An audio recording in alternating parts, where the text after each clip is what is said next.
दोनों का ख्याल रख रहे हैं। मैं ये भी उम्मीद करता हूं कि आप सभी लोग 1 घंटा बहुत अच्छी एक्सरसाइज कर रहे हो, अपने हार्ट अपने लंग को मजबूत कर रहे हो और अपनी इम्यूनिटी को बढ़ा रहे हो। तो चलिए शुरुआत करते हैं आज के इस सेशन के साथ। दोस्तों, हमने एक नए पर्व की शुरुआत की है जिसमें हमें अपने देश को फिर से दुनिया का सबसे महान ऐसा राष्ट्र देश बनाना है। और इसका मतलब सिर्फ दुनिया की सबसे बड़ी इकोनॉमी, सबसे बड़ी अर्थव्यवस्था भारत बनाना है, वो तो है ही, कंपलसरी है। दुनिया का सबसे बड़ा इकोनॉमी या सबसे बड़ी अर्थव्यवस्था भारत बनाना है। लेकिन सिर्फ इतना ही नहीं, भारत ने हजारों सालों तक इस दुनिया में हर क्षेत्र में इस दुनिया का नेतृत्व किया है। हमें अपने देश को फिर से उस पायदान पे, उस स्थान पर लेके जाना है। यह हमारा संकल्प है। और आज ये संकल्प पूरा करने के लिए जो चीजें चाहिए वो आज भी हमारे सामने है, आज भी हमारे साथ है। इकोनॉमिक सुपर पावर बनने के लिए, सबसे बड़ी अर्थव्यवस्था बनने के लिए जो संसाधन चाहिए, जो रिसोर्सेज चाहिए, वो आज भी हमारे साथ है। हजारों साल पहले वो जैसे थे वैसे आज भी है। भारत को ऐसे बनाया है कुदरत ने, मानो अपने हाथों से इस मां ने भारत देश को बनाया है। बट ये सब संसाधन है, ये सब जो रिसोर्सेस है, इसको डेवलप करने के लिए जो ब्रेन चाहिए, जो ह्यूमन रिसोर्स चाहिए, जो लोग चाहिए, तो दुनिया के सबसे बेस्ट डेवलप्ड ब्रेन भारतीय है। यानी ये जो हमारे पूर्वज है जिन्होंने हमारे देश को इतना महान बनाया था, उनका ही खून हमारी रोगों में आज भी दौड़ रहा है। और यही दिख रहा है हर जगह। हर जगह अगर आप देखो, किसी भी विषय में अगर आप देखो, पॉलिटिक्स पॉलिटिक्स में अगर आप देखोगे तो अमेरिका, कनाडा, ऑस्ट्रेलिया, यूरोप, हर जगह हाई लोकेशन पे, हाई पोजीशन पे आज आपको भारतीय नजर आएंगे। जिस ब्रिटेन के बारे में, जिस अंग्रेजों के बारे में मैं हमेशा बुला बुला कहता रहता हूं, उन अंग्रेजों को, इन ब्रिटेन को भी आज कौन चला रहा है? तो एक भारतीय चला रहा है। हमारे एक भारतीय वहां के भी पंत प्रधान है। लेकिन सिर्फ पॉलिटिक्स नहीं, लेकिन एडमिनिस्ट्रेशन भी अगर आप देखोगे तो बहुत बड़े बड़े ऑर्गेनाइजेशन को लीड करना, उनको लेके जाना और उनको उनकी प्रगति करना, बहुत बड़ा करना, ऐसे कई सारे दुनिया के बड़े बड़े ऑर्गेनाइजेशन, दुनिया के मल्टीनेशनल कंपनीज हो, ऑर्गेनाइजेशन हो, वो भारतीय चला रहा है। शायद आपको पता नहीं होगा, लेकिन पेप्सी कंपनी को इतना बड़ा बनाने में एक भारतीय महिला का हाथ है। जो भारतीय महिला पेप्सी की प्रमुख थी कई सालों तक। और आज हम देखते हैं कितने सारे ऑर्गेनाइजेशन, कंपनियों के हमारे लोग प्रमुख है जो इसको बड़ा कर रहे हैं। सिर्फ इतना ही नहीं, अगर आप मेडिकल सेक्टर में भी देखोगे तो किसी भी देश में चले जाइए आप, स्विट्जरलैंड से लेके आप अमेरिका, न्यूयॉर्क चले जाइए, ऑस्ट्रेलिया चले जाइए, हर जगह आपको बेस्ट डॉक्टर अगर कोई देखेगा तो वो भारतीय होंगे, बेस्ट। ऐसे हर सेक्टर में हमारे ये लोग हैं, हमारे इतने डेवलप्ड ऐसे ब्रेन्स हैं।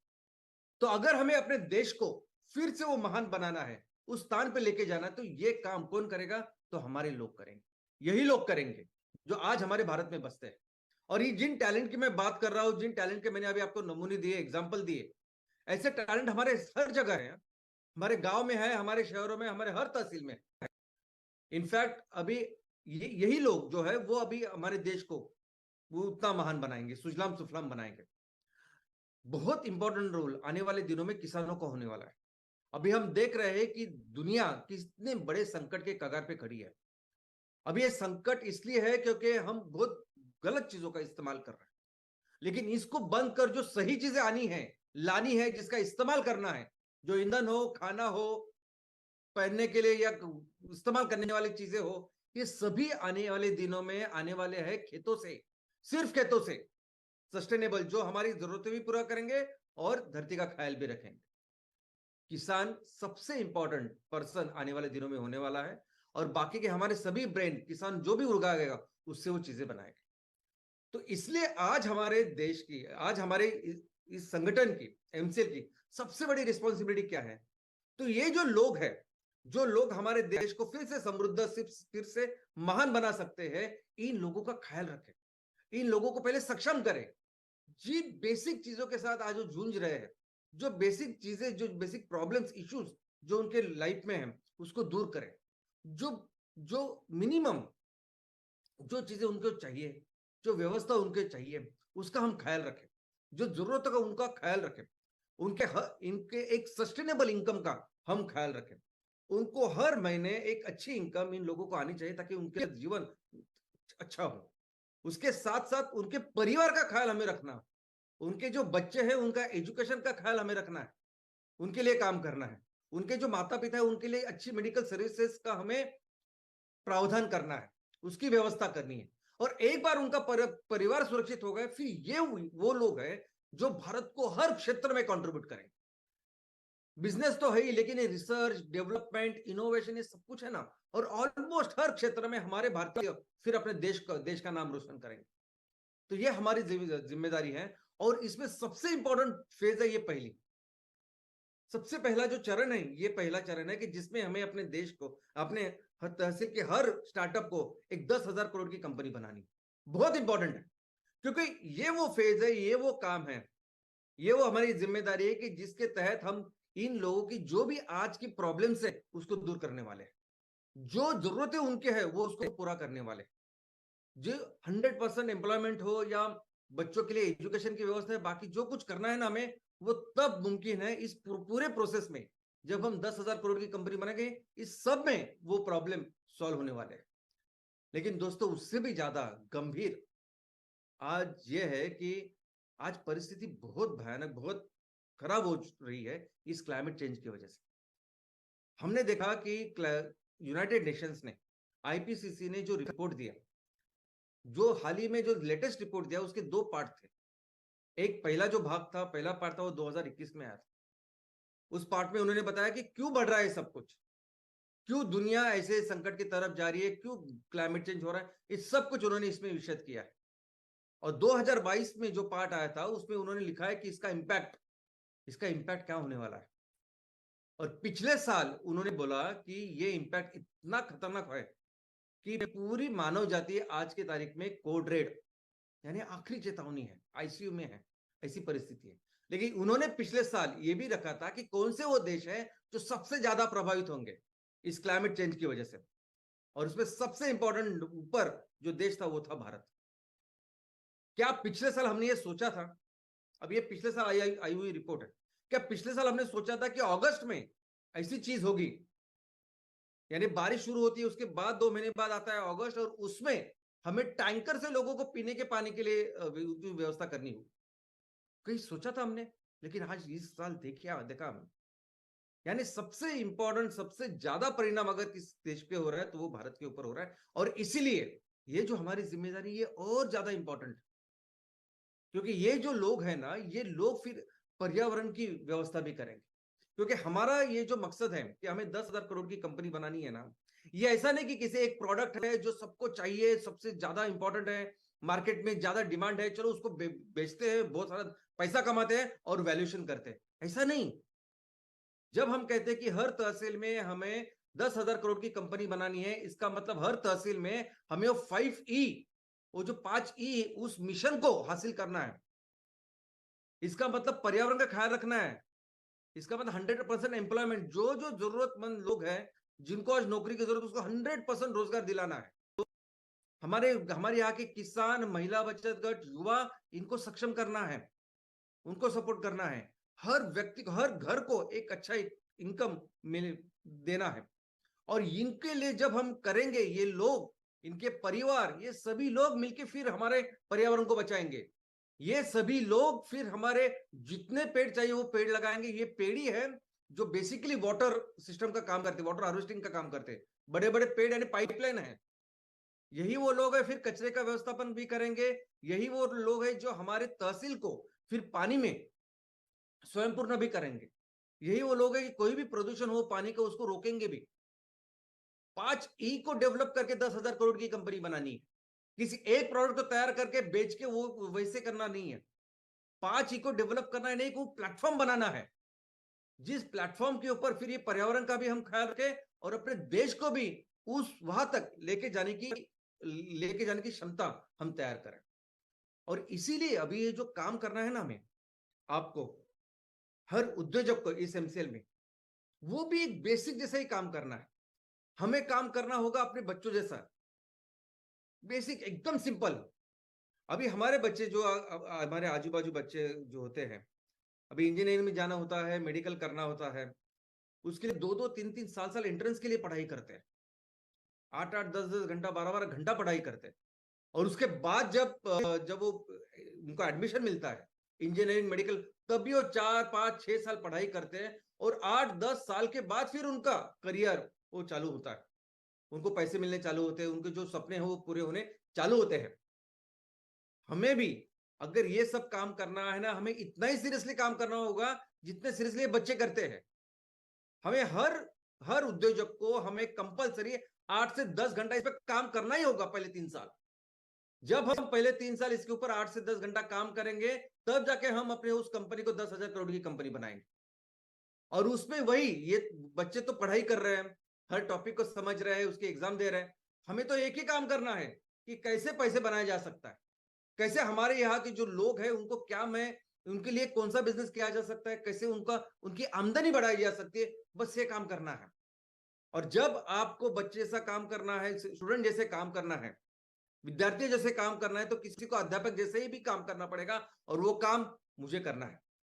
दोस्तों, हर तहसील में जैसे अभी एग्जाम की बात करते हैं कि अगर मुझे मेडिकल में या आईआईटी में एडमिशन लेना है तो मुझे 94% लाने हैं। मुझे फिजिक्स की पढ़ाई करनी है, केमिस्ट्री की करनी है, बायोलॉजी मैथ्स, बायोलॉजी बोल रहा हूँ क्योंकि मेरे दिनों हम चारों सब्जेक्ट की पढ़ाई करते थे और इंजीनियरिंग और मेडिकल के लिए दोनों के लिए पढ़ते थे और तब एंट्रेंस नहीं थी हमारे दिन। लेकिन आज के जो बच्चे हैं जिस तरह से काम करते हैं ना, और वो कैसे कि 100 मैक्सिमम है, 100 में से आपको 94 लाने पड़ते हैं, तब पढ़ाई करते कि नहीं। फिर वो अपना शेड्यूल बनाते हैं कि कैसे करूं, कौन सा टॉपिक करूं, कैसे उसका शेड्यूल हुआ, वैसे सेम हमें कवर करना है। लेकिन सबसे अच्छी बात यह है ना कि बच्चों को 100 में से 94 लाने पड़ते हैं।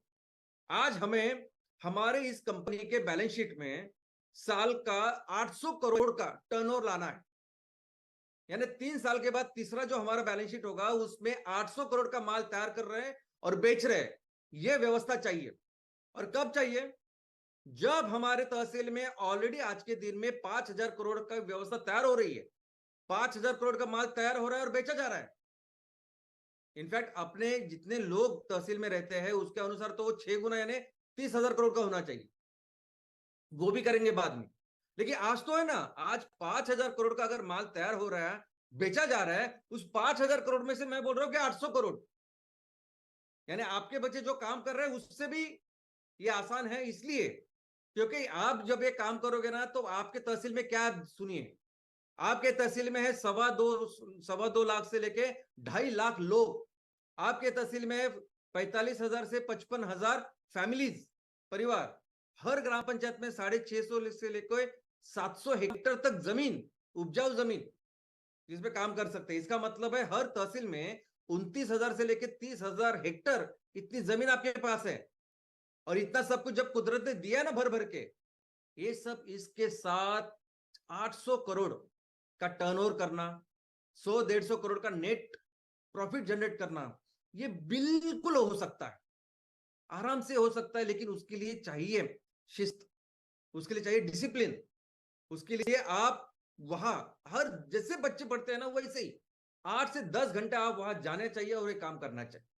और ये अभी कोई भी इंस्टीट्यूट, अगर किसी अच्छे स्कूल में बच्चा जा रहा है या अच्छे कॉलेज में बच्चा जा रहा है, जिस कॉलेज का जिस स्कूल का अच्छा रिपोर्ट है, वहां में पढ़े हुए बच्चे डॉक्टर बनते हैं, इंजीनियर बनते हैं।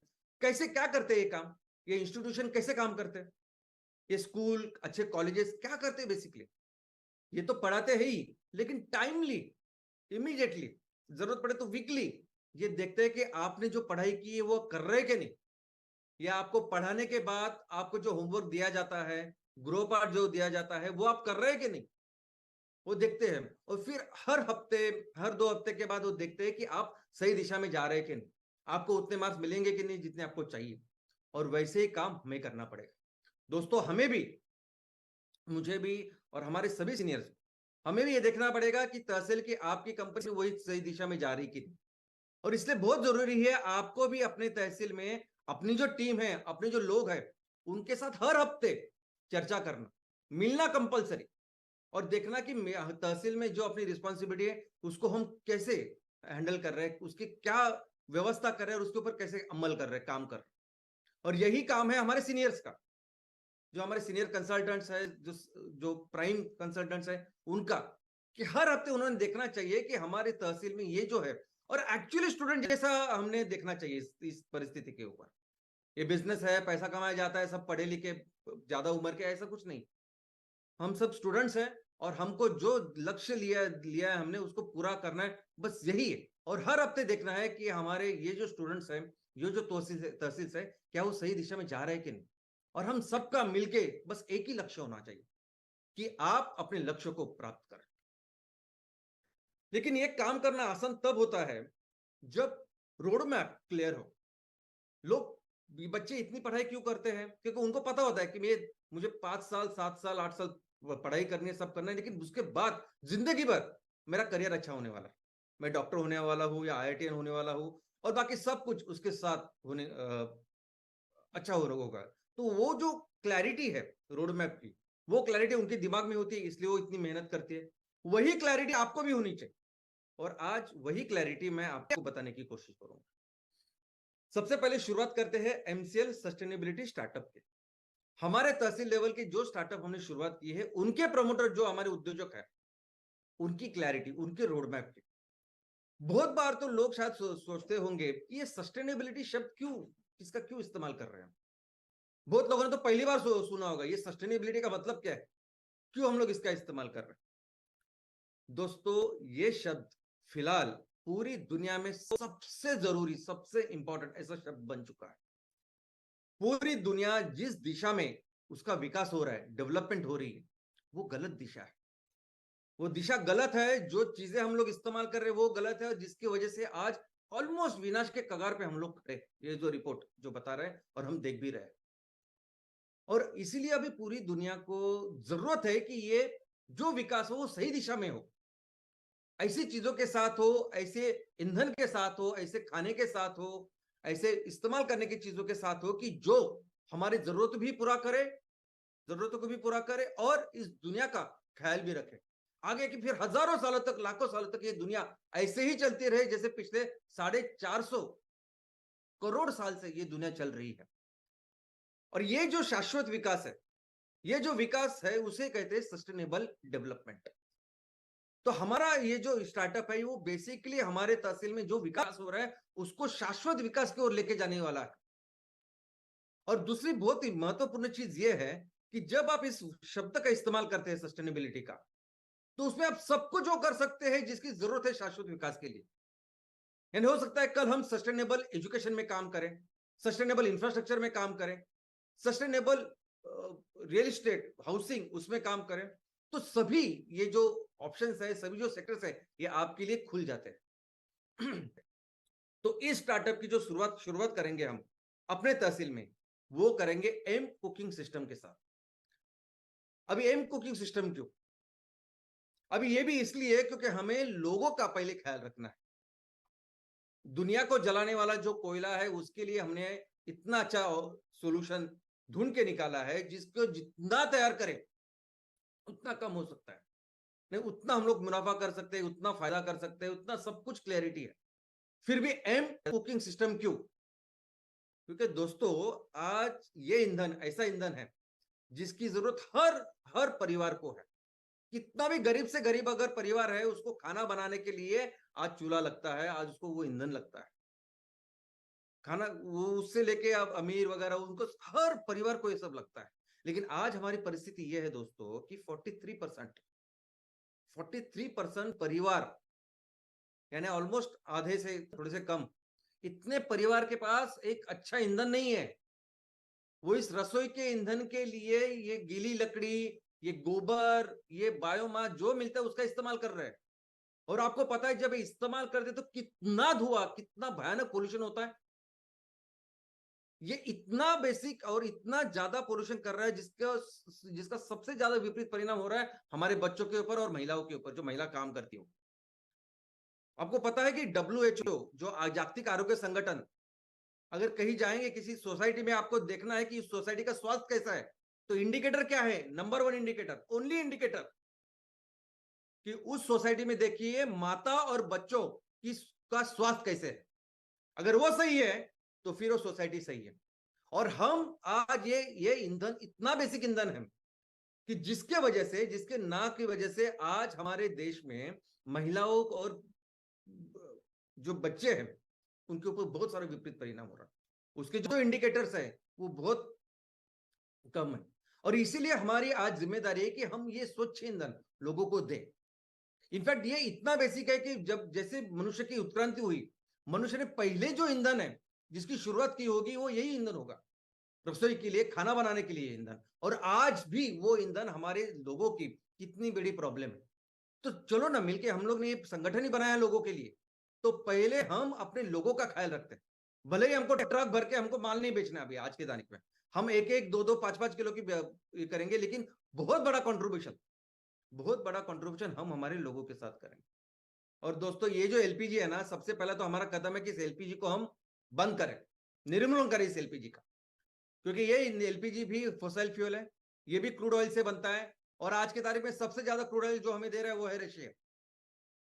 यानी रशिया हमें क्रूड ऑयल देता है, रिफाइनरी में उसके एलपीजी बनता है, फिर वो ऐसी बॉटल बन के हमारे घरों में आ रही। और दोस्तों, जब ऐसा समझते हैं कि 80 रुपए अगर हम देते हैं, 80-50 रुपए घर का सिलेंडर है, 120 रुपए तक कमर्शियल सिलेंडर का रेट है पर केजी। तो अगर हम 80 रुपए देते हैं पर केजी इस गैस के ऊपर, ऐसा समझे कि 25-30% वो किनको मिलेगा? जो भारत में काम कर रहे, रिफाइनरी जिनकी है, जो पेट्रोल पंप चला रहे हैं या गैस एजेंसी चला रहे हैं, उनकी सब व्यवस्था को जा रहा है। ऑलमोस्ट उस 80 रुपए में से 40, 45, 50 रुपए किसको जा रहे हैं? उस रूस के पास, रशिया के पास। और वो उस 50 रुपए से वो 500 रुपए की इकोनॉमी बना रहा है। और अगर हम इस 80 रुपए के जगह पे 20 रुपए का हम अपनी ये कुकिंग सिस्टम दें, तो ये 20 रुपए हमारे तहसील में, हमारे गांव में, हमारे तहसील किसानों के पास जाएंगे। और अगर 80 रुपए का, अगर वो 80 रुपए का जो एलपीजी है उसको पूरी तरह से रिप्लेस करने के लिए अगर 2 किलो भी लगते हैं एम कुकिंग सिस्टम, तो भी 40 रुपए से 400 रुपए की इकोनॉमी हमारे तहसील में तैयार होगी।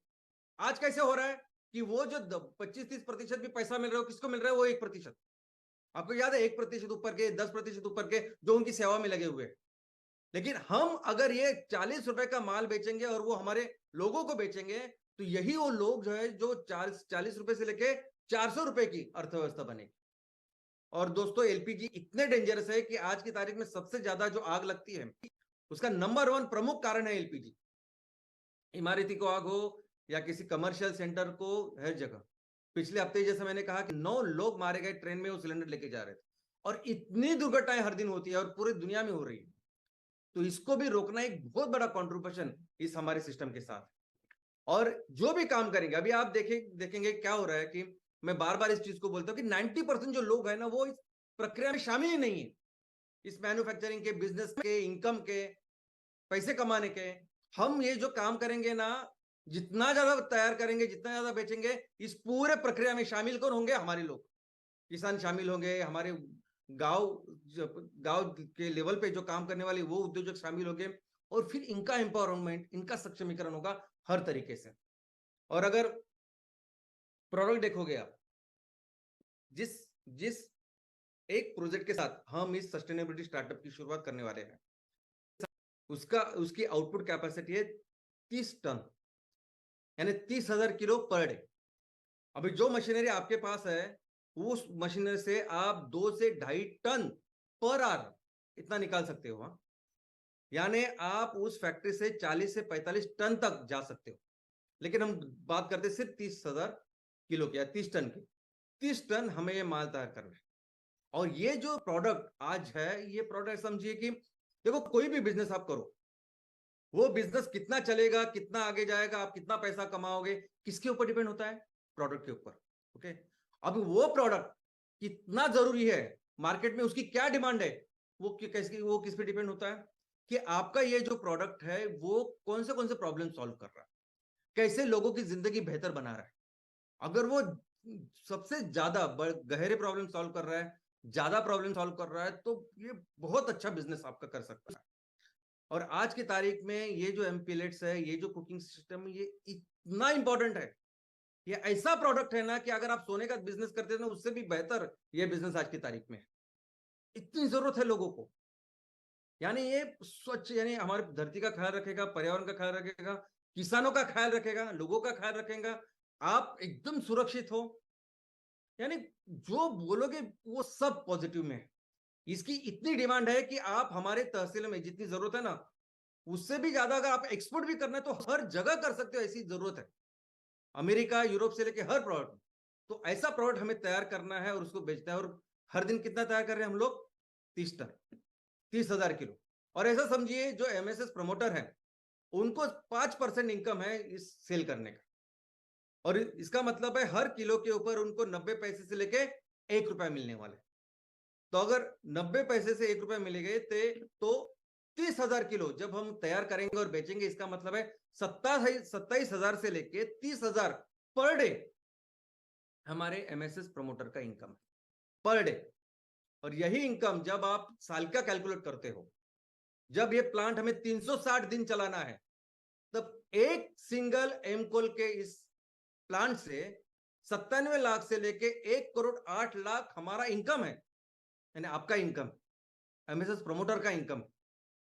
और इसके अलावा जो इक्विटी बनेगी, जो फैक्ट्री में हम लोग मैन्युफैक्चरिंग करेंगे और उससे जो इक्विटी जनरेट होगी, जिसमें आपका 10% इक्विटी है, वो आपको 25 से 30 लाख रुपए देंगे।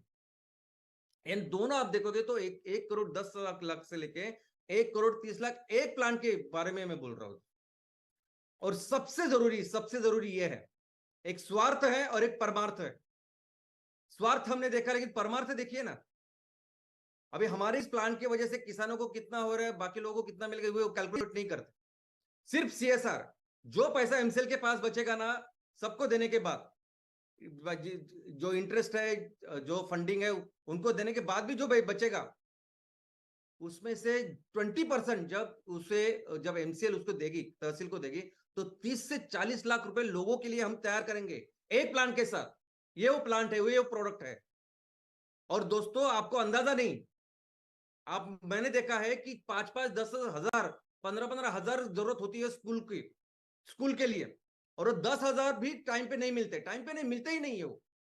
ऐसी बेसिक जरूरत है हमारी तहसीलों की, गांव की होगी। मैं एकदम जनरलाइज नहीं बोलता, लेकिन ऐसी जगह पे जब हम 30 लाख, 40 लाख रुपए हर साल जब हम जनरेट करेंगे हमारे लोगों के लिए, तो आपको पता ही नहीं, आपको समझेगा ही नहीं कि कितना बड़ा कंट्रीब्यूशन है होगा। यानी इससे जो खुशी होगी, इससे जो परमार्थ का जो आनंद होगा ना, ये पैसे के साथ कंपैरिजन ही नहीं कर सकते। और वो भी अगर आप कर रहे हैं अपने तहसील के साथ। तो ये जो इनकम है ना, एक प्रोडक्ट के साथ, एक प्रोजेक्ट के साथ, जो एम कुकिंग सिस्टम का प्रोजेक्ट है दोस्तों, तो 1,10,00,000 से लेके 1,30,00,000 ये एक प्रोजेक्ट के ऊपर है, एक यूनिट के ऊपर है। और आप कहीं भी कुछ भी करियर करो, देखो आपको ये पहला प्रोजेक्ट है, इतनी मेहनत करो, इतनी मेहनत करो कि इसके एक्सपर्ट बन जाओ। कम से कम 2 से 3 प्रोजेक्ट आपको एम कुकिंग सिस्टम के लगेंगे, तब जाके तहसील की जो जरूरत है उसको पूरा करेंगे हम। पहला जब जो सीबीजी का प्रोजेक्ट होगा, उसमें भी इतनी मेहनत करो, क्योंकि सीबीजी को जितने ग्राम पंचायत उतने लगाने हैं, एमकोल के जितने चाहिए उतने लगाने हैं। पहले उस पर बहुत अच्छी मेहनत करो, काम करो। पहला जो एम कैफे लगेगा आपके तहसील में, उसके ऊपर मेहनत करो, एक्सपर्ट हो जाओ, क्योंकि उसमें बहुत सारे बाद में लगाने हैं। ये आपका जो करियर है ना, वो करियर के साथ किसी भी दूसरे करियर के साथ आप कंपैरिजन करो। कोई आईएएस आईपीएस भी बनेगा तो उससे बहुत बड़ा करियर होने वाला है आपका, क्योंकि आप भारत देश में हो। हम सभी लोग भारत देश में, इतना है सब कुछ करने के लिए हमारे गांव में, लोगों के पास। और ये दुनिया का बेस्ट करियर होने वाला है। लेकिन दोस्तों, इसके आगे मैं आपको कुछ दिखाना चाहता हूं, जरा ये देखिए।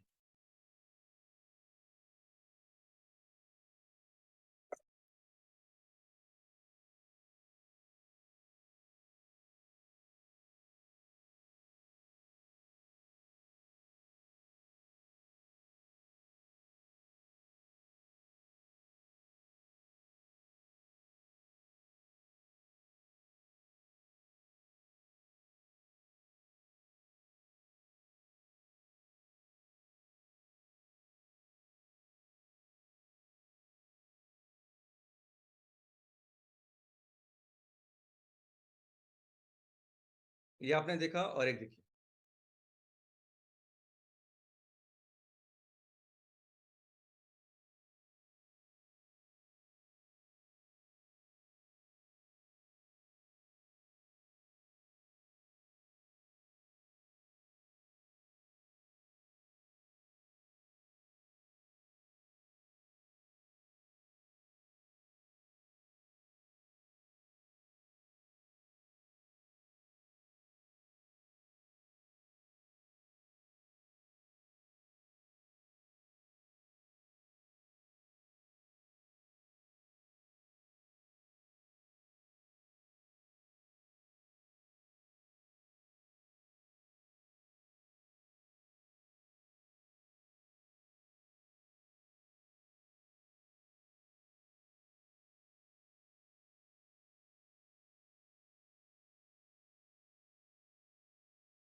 तो क्या था ये? तो ये था एम्पावर, ये थी बिजली, ये थे हमारे जनरेटर्स जो चलेंगे इस प्लेट के ऊपर।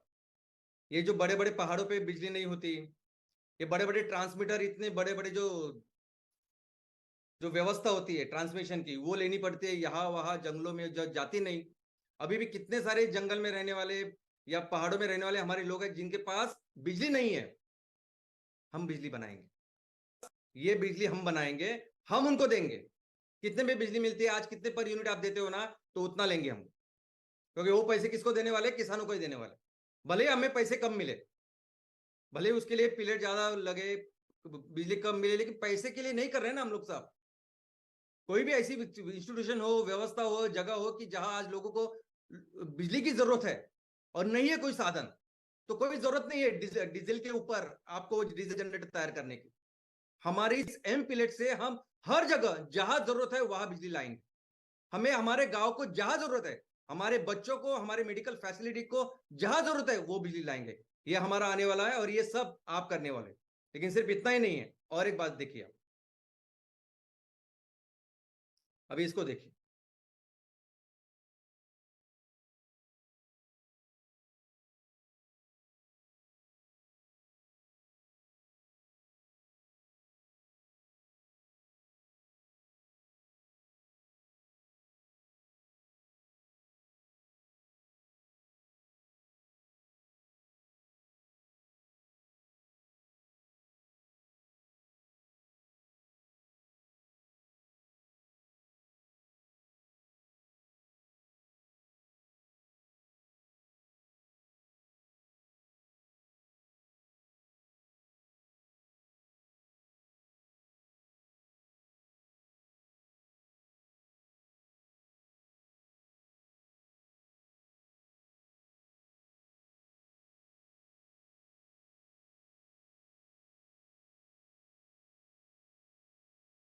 ये क्या है?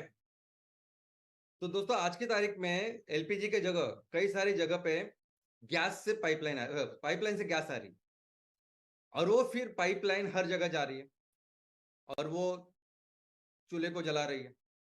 हम भी वो कर सकते हैं। हम अपने पिलेट को, जैसे एक बिल्डिंग की व्यवस्था करनी है, वो गैस पाइपलाइन ठीक है, हम एक जगह पे हमारे पिलेट्स रख के उससे गैस जनरेट करेंगे, और ये गैस फिर पाइपलाइन से ऐसी जगह जाएगी और ऐसा चूल्हा करेगी। एमसीएल इस बिजनेस में, जिस सेक्टर को हम डेवलप करेंगे, इसमें सिर्फ पायोनियर नहीं रहेगी, हमेशा इसमें सबसे बड़ा बिजनेस करेगी, सबसे बड़ा बिजनेस। आप देख लेना। तो चलिए बात करते हैं हमारे ग्राम पंचायत लेवल हमारे उद्योजकों की, और म्युनिसिपल वार्ड लेवल उद्योजकों की, यानी अर्बन और रूरल एमवीपी और एमवीपी उद्योजकों की। अभी इसमें भी एक देखो कि शायद हम लोग एकमेव ऐसी कंपनी है ना कि जिनका अप्रोच सिर्फ और सिर्फ लोग है। जो कुछ हमें करना है ना, मिलके हमारे तहसील के लोगों के लिए ही करना है। तो मुझे एक बात बताइए कि कौन सी ऐसी कंपनी है, देखो आज हमारे पास एमकोल जैसा गोल्ड है, गोल्ड से भी बेहतर, और हमारे आपके तहसील में अगर 100 ग्राम पंचायत और 100 फैक्ट्रियां लगानी है ना एमकोल की, तो 100 के 100 फैक्ट्रियों का जो माल है 30 टन इंटू 100, 3,000 टन का जो माल तैयार होगा ना, वो एक फैक्ट्री एक जगह जा सकता है। इतनी आज जरूरत है कोल की। मुझे लगता है कि आपको भी इसके बारे में पता है। कोई भी कंपनी पहले क्या सोचेगी, आज हमारी फैक्ट्रियां चल रही है, प्रोडक्ट है, सब लोग है तैयार, और वो सामने वाले एग्रीमेंट करेंगे बाकायदा कि हम आपसे ये पूरे 100 प्रोजेक्ट जो है ना, तो 100 प्रोजेक्ट के पूरा माल हम खरीदेंगे, और ऐसे एग्रीमेंट है, रॉ मटेरियल सब कुछ है, तो पूरे बैंक वगैरह तो अपने पीछे पड़ेगी, बैंक इंस्टीट्यूशन की, बाबा आप लीजिए, हमसे पैसा लीजिए। लेकिन बैंक का भी वही काम है ना, उनको भी उनके पास जो पैसा है उसको उसके ऊपर इंटरेस्ट चाहिए, उसको कमाना है। पैसा कमाएंगे तब वो लोगों को, जिनके पैसे उन्होंने लिए उनको इंटरेस्ट दे पाएंगे, तभी तो बैंक बढ़ेगी। तो उनको भी ऐसा अवसर चाहिए कि बाबा ज्यादा पैसा, ज्यादा पैसा बनाए हम लोग। लेकिन हम क्या कर रहे हैं, हमने जब हमारे जगह पे अगर कोई दूसरी कंपनी होती, दूसरे प्रमोटर होते, तो पहले वो काम करते, एमकोल ही तैयार करते, बाद में झंझट पे पड़ते हैं। कौन करता है हमारे जैसे? कौन करता है ये सोचता है कि आज हमारे लोगों की जरूरत क्या है? कौन बोलता है ये कि आज देखते हैं हम लोग कि हमारे लोगों की क्या जरूरत है और उसके हिसाब से काम करते हैं? लेकिन दोस्तों, इससे भी बहुत अच्छे पैसे बनेंगे, मैं आपको बोलता हूँ। और मैं हमेशा बोलता हूँ ना कि स्वार्थ से बहुत ज्यादा परमार्थ होगा, जिसको हम कंपैरिजन ही नहीं कर सकते किसी चीज के साथ, लेकिन इससे भी अच्छे पैसे बनेंगे। अभी मैं आपको बताता हूं। सबसे पहले तो अपनी भूमिका, हमारी रिस्पॉन्सिबिलिटी जो है उसको समझिए आप। हमारी भूमिका एक कुटुंब प्रमुख की है। परिवार के जो हेड है, प्रमुख है, वो है हम। पूरा तहसील हमारा परिवार है। और जैसे होता है ना कि जैसे आपके घर में अगर 10 लोग हैं, आपके भाई बहन है जिनकी शादी नहीं हुई, आपकी बीवी और 2 बच्चे हैं जो स्कूल में जा रहे हैं, माता पिता है जिनका ख्याल रखना है, तो आप क्या करोगे? आप नौकरी भी करोगे, उसके साथ भी कुछ पैसे कमाने की कोशिश करोगे, धंधा करोगे, ताकि सबके पेट, सबकी जरूरतों को पूरा करें। वैसे हमें करना है। हमारी प्राथमिकता क्या है कि हमारे यहाँ जितने लोग रहते हैं ना, उनकी जरूरतें क्या है। हमारे जितने भी लोग हैं जिनको आज काम की जरूरत है, उसको रेगुलर इनकम की जरूरत है, रोजगार की जरूरत है, उसको पहले करेंगे। वो लोग क्या कर सकते हैं उसको देखेंगे, उसके हिसाब से प्रोडक्ट बनाएंगे। हमारे किसान क्या तैयार करते हैं, उनसे क्या क्या प्रोडक्ट बनाया जा सकता है, उसके ऊपर काम करेंगे। हम हमारी इस तहसील के परिवार के प्रमुख करके काम करने हैं हम। तो ऐसा समझते हैं कि हमें प्रति पर्सन जो भी आज जिसकी जरूरत है, जिसको चाहिए, उसको 10,000 रुपए कंपलसरी हर महीना हमें कमा के देना है। उसको सस्टेनेबल इनकम चाहिए, 10,000 रुपए। तो ये 10,000 रुपए जब कमा के देना है, तो कौन सा तरीका है कमाने का, कैसे हम उसको कमा के दे सकते? तो एक ही चीज है, एक ही रास्ता है इसको कमाने का। उसका मतलब मैन्युफैक्चरिंग, जिसमें हमारे बहुत सारे लोग नहीं जाते, इसलिए वो चाइना इतना पैसे कमा रहा है। मैन्युफैक्चरिंग ओनली वे, मैन्युफैक्चरिंग ही करेंगे हम लोग। तो मैन्युफैक्चरिंग में अगर उसे पैसा दिलाना है 10,000 रुपए महीने का, तो 10,000 रुपए उसे दे। रॉ मटेरियल लगेगा, मैन्युफैक्चरिंग करना है तो आपको रॉ मटेरियल, वो भी कम से कम 10,000 रुपए लगेगा, ज्यादा भी लग सकता है। अभी इंपॉर्टेंट चीज है, ये रॉ मटेरियल कहां से आएगा? अभी वो वहां सबसे इंपॉर्टेंट है कि ये रॉ मटेरियल तैयार करेंगे हमारे किसान। तो जब इस तरह का आप काम करते हो, तो किसानों की इनडायरेक्टली आप एम्पावर कर रहे हैं। किसान रॉ मटेरियल तैयार करके आपको देंगे। हमारे जंगल में रहने वाले जो आदिवासी भाई बहन है, जंगल में कई सारी तरह के रॉ मटेरियल वो तैयार करके देंगे। हमारे मछुआरे जो भाई बहन है, वो काम करते हैं नदियों में, समुद्र में, उनसे जो रॉ मटेरियल बनेगा, उससे हम लोग ये सब चीजें बनाएंगे, अलग अलग तरह की चीजें बनाएंगे। तो जब हम किसी को 10,000 रुपए देने की बात करते हैं, तो 10,000 रुपए रॉ मटेरियल के लिए इनको भी मिलने वाले। और ऐसा समझते कि बाकी जो मैन्युफैक्चरिंग की कॉस्ट है, इलेक्ट्रिसिटी है, रेंट है, एडमिनिस्ट्रेशन है, ये सब मिलके जो प्रोडक्ट हम लोग मैन्युफैक्चर करेंगे पर पर्सन, समझो उसका 30,000 रुपए कॉस्ट पड़ता है। यानी एक आदमी को अगर 10,000 रुपए दिलाना है, तो 30,000 रुपए का मैन्युफैक्चरिंग कॉस्ट बनेगा, मैन्युफैक्चरिंग उस प्रोडक्ट का। लेकिन जब उसको बेचना है, तो कितने में बेचेंगे? तो उसको बेचना होगा 50,000 से लेकर 60,000 में, क्योंकि उस प्रोडक्ट के ऊपर पैकेजिंग अच्छी करनी पड़ेगी, लॉजिस्टिक्स है, ट्रांसपोर्टेशन है, गवर्नमेंट का टैक्सेशन है, और ऊपर से उसको बेचने के लिए 15% कम से कम रखना पड़ेगा, सब कुछ पकड़ के। तो वो 30,000 रुपए में जो हमने माल तैयार किया है, उसको 50,000 रुपए में बेचना पड़ेगा। तब जाके हम प्रॉफिट करेंगे, लोगों का इंटरेस्ट जिससे पैसा लिया उसको भी दे पाएंगे, सब कुछ करेंगे। और इसकी इनकम जब किसी भी ग्राम पंचायत में या किसी भी म्युनिसिपल वार्ड में आप ये काम करते हो, और ये मैन्युफैक्चरिंग करने का काम आप करा के लेते हो, ऐसा समझे आपको 2% उसमें मिलता है। तो 30,000 रुपए का जब आप माल तैयार करते हो, तो 600 रुपए आपको मिले, यानी प्रति व्यक्ति आपको 600 रुपए यहां मिले। लेकिन यही चीज जब हम बेच रहे हैं, जब आप इसी चीज को बेचेंगे, तो उसके ऊपर आपको 10% मिलेगा, वो भी एमआरपी पे, जिस रेट पे हम किसान लोगों को, ग्राहकों को दे रहे, कस्टमर्स को दे रहे। तो वही 50,000 के ऊपर ऊपर आपको मिलेगी 5,000, 60,000 के ऊपर मिलेगा आपको 6,000। तो 5,000 से 6,000 रुपए प्रति व्यक्ति आपको एक पर्सन के ऊपर मिलेंगे। और इसीलिए प्रति पर्सन, अगर एक व्यक्ति को आप काम दिला रहे हो और उसके ऊपर प्रोडक्ट तैयार कर रहे हो, तो ऐसा समझिए कि प्रति व्यक्ति के ऊपर आप वो 600 मैन्युफैक्चरिंग के, और 5,000 से लेके 6,000, यानी 5,600 से लेके 6,600, इतने प्रति व्यक्ति आपकी इनकम होगी जो करनी है। और आज की तारीख में हमें अपने तहसीलों में, ग्रामीण और शहरी नागरिक, हर जगह पे हमें कम से कम 100 लोगों की जिम्मेदारी लेनी। 100 लोगों को हमें वो जो काम कर सकते हैं, जो प्रोडक्ट तैयार कर सकते हैं, क्या कर सकते हैं, वो तैयार करके देना है। और जब 100 लोगों को आप 10-10 हजार करके आप उनको देने दोगे, वो बिजनेस व्यवस्था, वो प्रोसेस डेवलप करोगे, तब उस प्रोसेस में आपकी जो महीने की इनकम है वो 5,60,000 से लेके 6,60,000 होने वाली है। अभी इस प्रोसेस में आप 100 फैमिली को, 100 लोगों को इंटू 10,000 यानी 10 लाख रुपए कमा के दे रहे।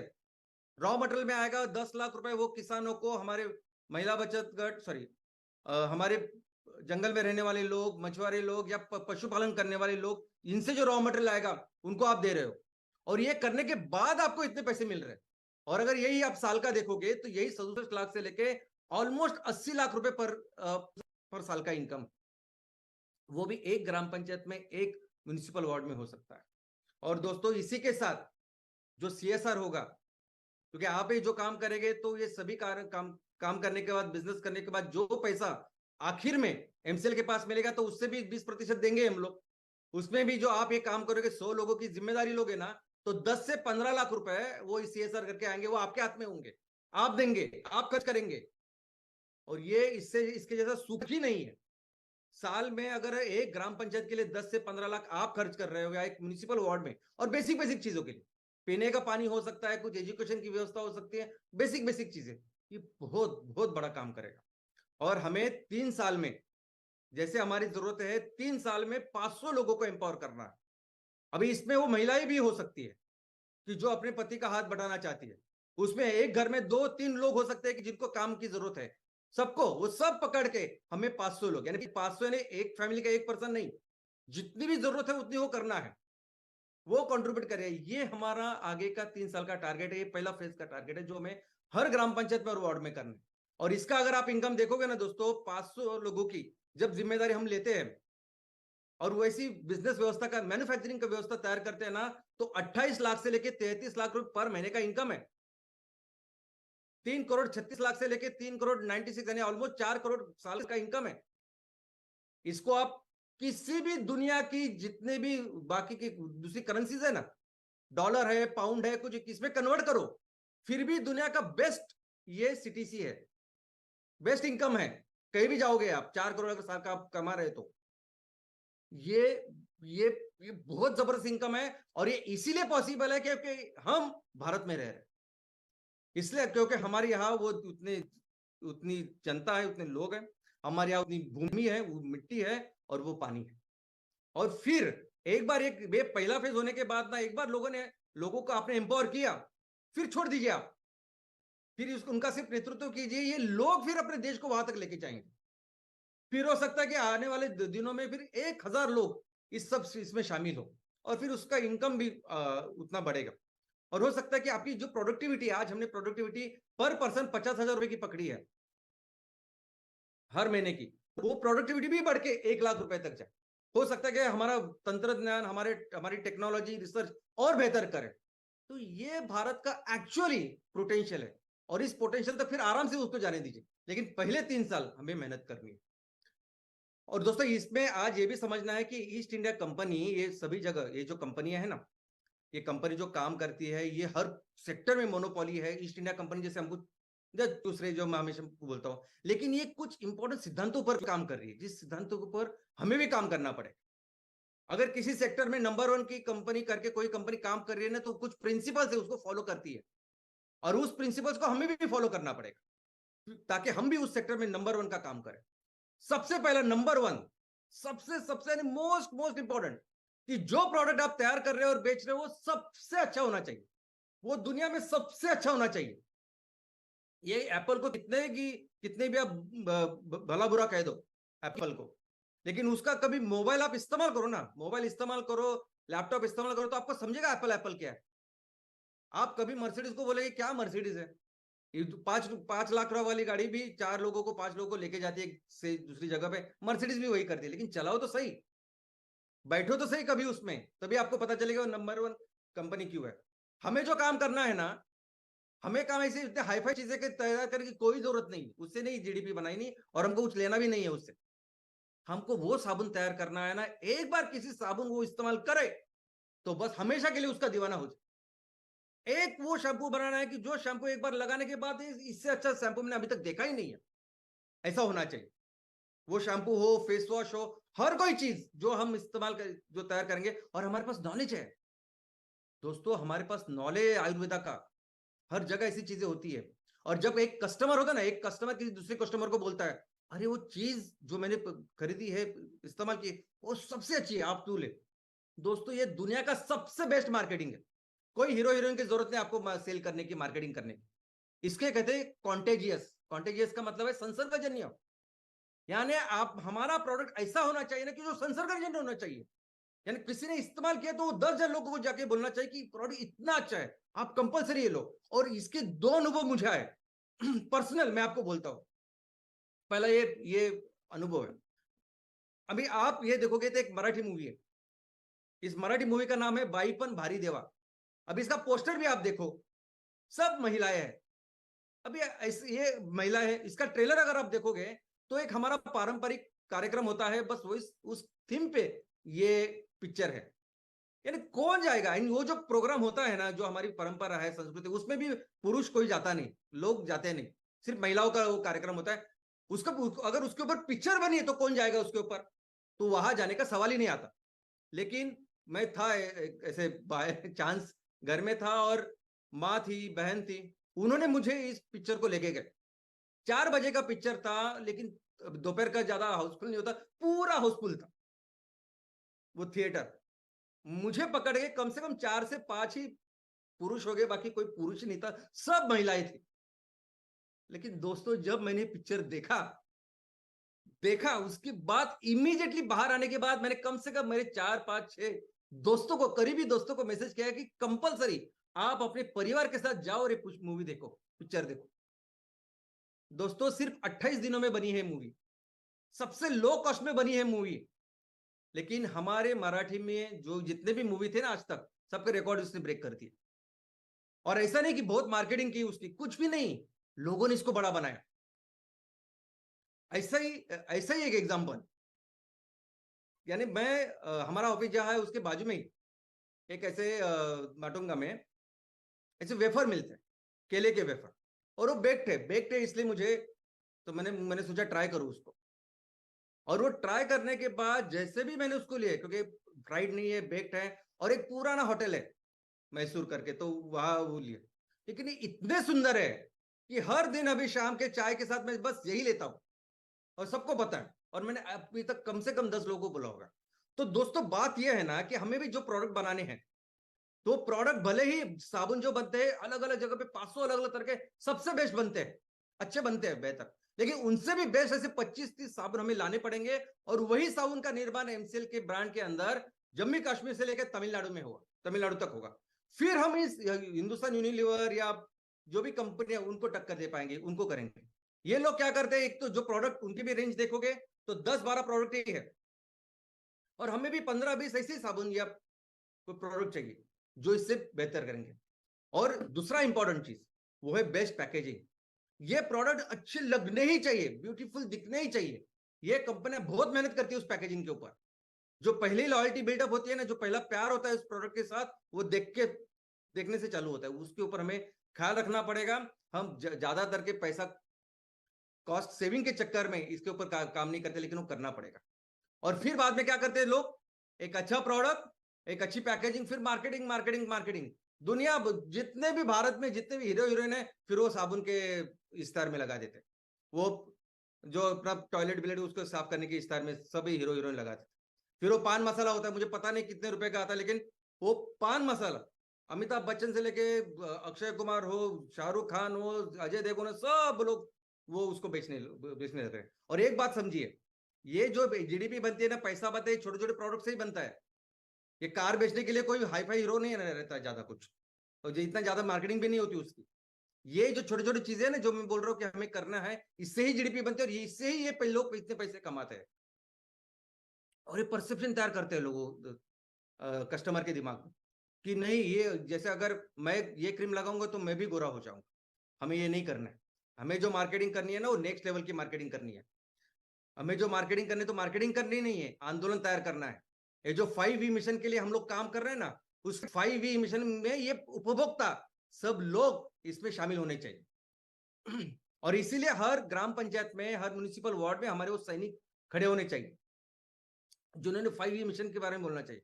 और ये उपभोक्ता, ये कस्टमर, उनके लिए तो कर रहे हैं हम लोग, ये उपभोक्ता भी है, ये निर्माता भी है, यही वो लोग हैं। और नहीं चाहिए हमें वो अमीर लोग, वो जो हमारे जो 90% लोग हैं जिनकी जरूरत है आज, उसके ऊपर फोकस करेंगे तो भी चलेगा।